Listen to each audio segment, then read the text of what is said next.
guys. I first wanted to thank you for downloading my free seamless carousel template. I wanted to do a little video on how to use it so there was like hopefully minimal confusion. But as always, like feel free to reach out to me on DMs or send me an email if you're a little confused on something and how to use this. This is what the template's going to look like when you open it up in Canva. I also offer a Adobe Express version if that's something you're more comfortable using. But for both of them, you don't need to have an account. You don't need to pay for Pro. It should work either way. I'm going to show you how to use this, and I'll also show you a little bit how you could customize it to make it your own, as well as troubleshoot any problems that you might come across. So this is what it's going to look like when you get it. I would highly recommend turning on in your settings here the show rulers and guides, or you can hit Shift R on your keyboard to bring it up. So I've added some guides in here. So these purple lines are where your actual post is going to sit. So this is one of the squares. Between these two purple lines is one, and so on. So I've got a bit of overlap here on the first image that will seamlessly scroll into the next, as well as these ones. I always like to keep the first image fully on its section. As you can see, like with this green one, it goes between two. But for your cover image, you don't want like a weird little pop of another photo. Totally up to you. You can shift these around if you would like something to be seen better. So next step is you want to upload any images you want to include into it. These are all frames, so you can drag and drop seamlessly into them here. So we'll grab our images and place them where we want them. I already have a bit of a plan as I've been testing this out. So obviously take your time and do what works for you. And then once you have your images in here, it's really easy if you double click. As you can see, like this image is bigger than the box that has been provided. So with your mouse moving around like this, or with your arrow keys, you can shift this around how you want it. So this one, I want the candle mostly in. I'm going to adjust this a bit so my head's not touching the top. This one I can move my head up a little bit. I like these little details at the top coming in, and then I kind of want most of the disco ball in there. So once you've set your photos in, and these are all free for you to move around if you want. These are just like placements that I've set up that I think are kind of cute, but maybe you've got a photo here that you don't want blocked by this image, so you could kind of shape it how you want it. But just remember that these lines are where people are going to be scrolling across. So if you want to have that cool kind of infinity look, you want some of your images to cross over these lines. Now, if you want to add other things on top, currently the way it is with these templates open, when you go to kind of drop something, it can be really finicky because it kind of wants to pop into there. So if you're happy with all your photos, I would recommend dragging and dropping and selecting them all, and then locking them. So now you can't do anything to them, you can't move them around, and when you go to bring something on top, it doesn't try and lock in. So I'm going to add this little symbol. This is my logo. I'm just going to zoom in so I'm going to place this on top of the laptop. And just give it a little bit of transparency so it kind of looks like it's on there in the photo.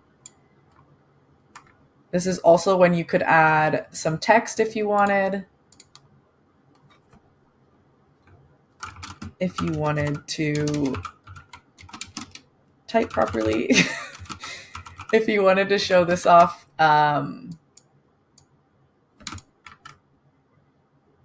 in some way, you could have this going over top of the photo. Maybe you want this in your first one and you can use this as reference. You know that that's the end of the scroll, so you don't want to cut it off. Or maybe you want it to go across them. So something like that. And then I'm going to add, maybe I'll add one of my branding icons over here.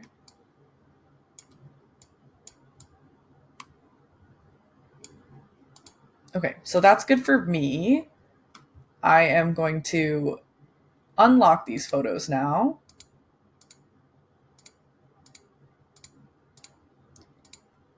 So that I am able to group them all together. If you're happy with your layout, you don't want it moving around too much from now on. So I'm going to highlight everything I have here and hit group. And then to access the layers, so Canva's a little silly about this and it doesn't show it all the time, whereas in Adobe Express, you will see the layers like a little bit more clear. So if you're not clicked on anything, you won't see this bar up top. So you want to click on something and go to position and the layers here. So this is your new group with all your photos. And then this is my template that I've added in. It'll be in the file for you. It should be there right under it. So when you're completely happy with everything you have done and you're ready to export it to be able to use it properly on Instagram, you're going to go to this layers, grab this layer that's underneath and drag it on top. Then you're going to hold shift and select both of these layers, and then either Control C for copy or Command C if you're on a Mac, or right click here and just hit copy. Then we're going to go over back to the home of Canva, hit create a new design, and you're going to pick a just 1080 by 1080 Instagram post.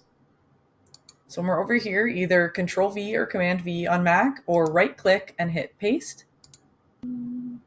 Now here, we're going to want to make it bigger. If you're having issues where it is kind of distorting it, making it longer and not keeping it this exact size, hold down shift while you're doing this. Sometimes it can get a little finicky like that, but if it's not, then you're good to just drag and click. So we've got to make it the full size here. This whole export process can be like a little bit finicky, but I think I've set it up in a way that should be super easy for you. But again, if you have any questions or something's not working, feel free to reach out. So I've got the image, you can see the two lines on both sides here. The top line is an overlap of your images so that they for sure are bleeding past it and don't have like a little black line or a little gap missing. So we're going to line this up to these second inner boxes. And then you just want to make sure that it is pressed against the left side here. And then once it is lined up where you want it, we're going to hit duplicate page, and it's going to bring everything we've just done down here. Now I want to make sure my layers are always selected. So hit position and it should keep this layers panel open.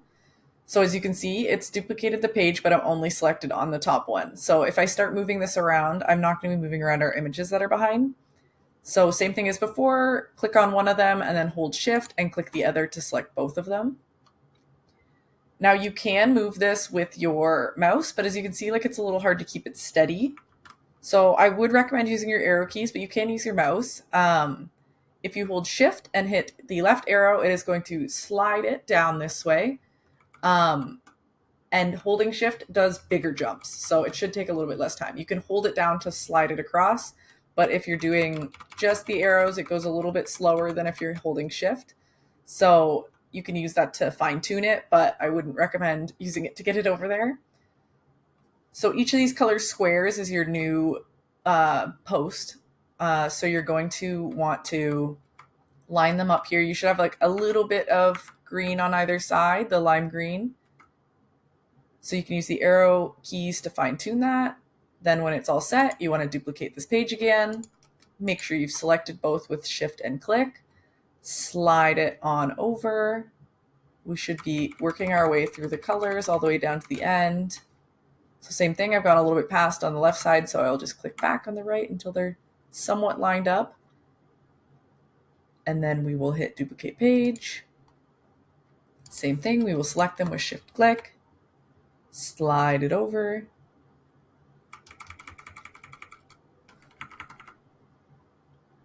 Duplicate it again. And you can keep an eye here. So we just did the lighter color and we're going off to the brown, which is the final one. So we will select them both, slide it over, line it up there. Perfect. And then once you have done each of them, you will make sure you've got your layers open, click on this top one and hit delete. Same thing over here, click on the top one and hit delete. And we're going to do that across them all.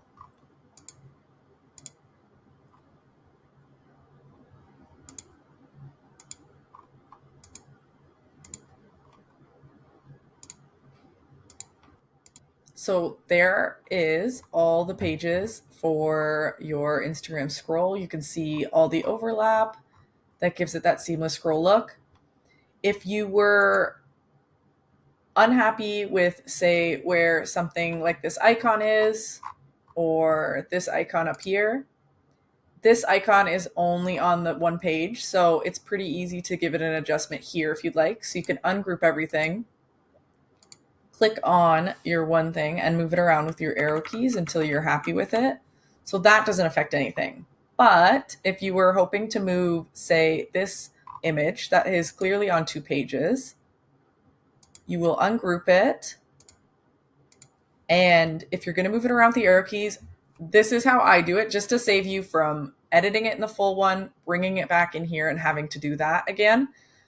So say I want it to go left quite a bit. I'm going to count. So I'm going to, if you're doing shift clicks, that is a bigger jump and you will count those or the little ones. So I'm going to shift click.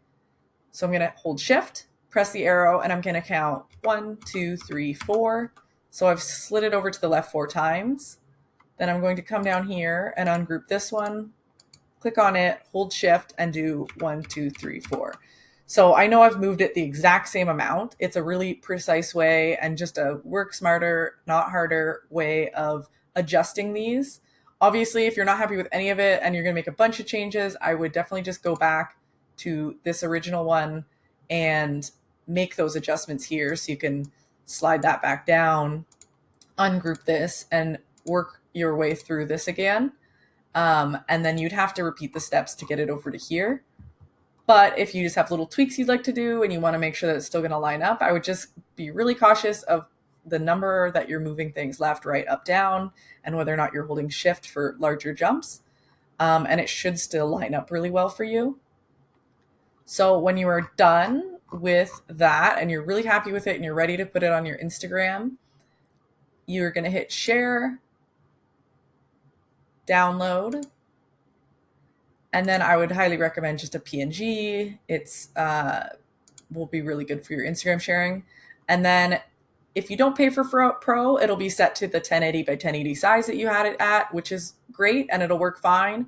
If you have a Pro account, you can bump this up to give it like better quality. But 1080 by 1080 is exactly what we need for Instagram, so you'll be perfectly fine with that.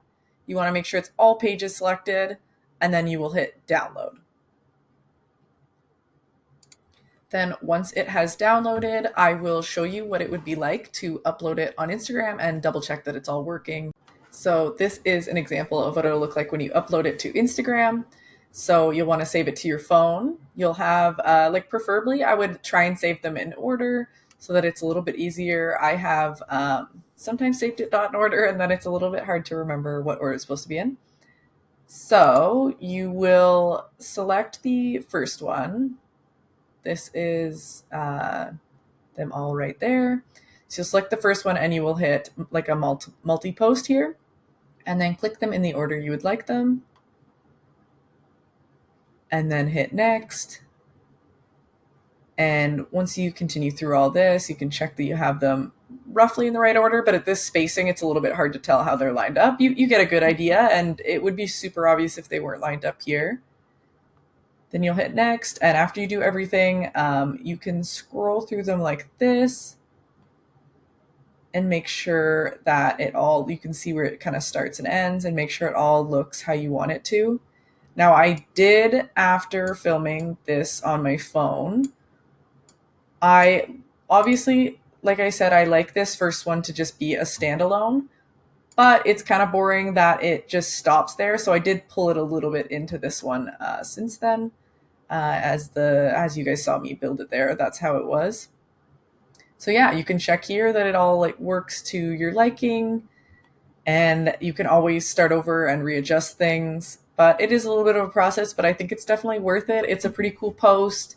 It's unique and shows a little bit more fun and artsy and design style. Whether you're just sharing photos, you're sharing your new branding, you're sharing a new product, or anything of the sort, it is a really fun post to throw a lot of photos in there. I know you can now do 20 photo carousels, but this is a more unique way to do it, especially using your horizontal images that kind of expand past that square. But yeah, that is how you do that. If you have any questions, please reach out and feel free to contact me so we can work through them. And if you wanted a custom template made for you that is set up how you want it, reach out to me and we can work on that. Thanks, guys. Bye.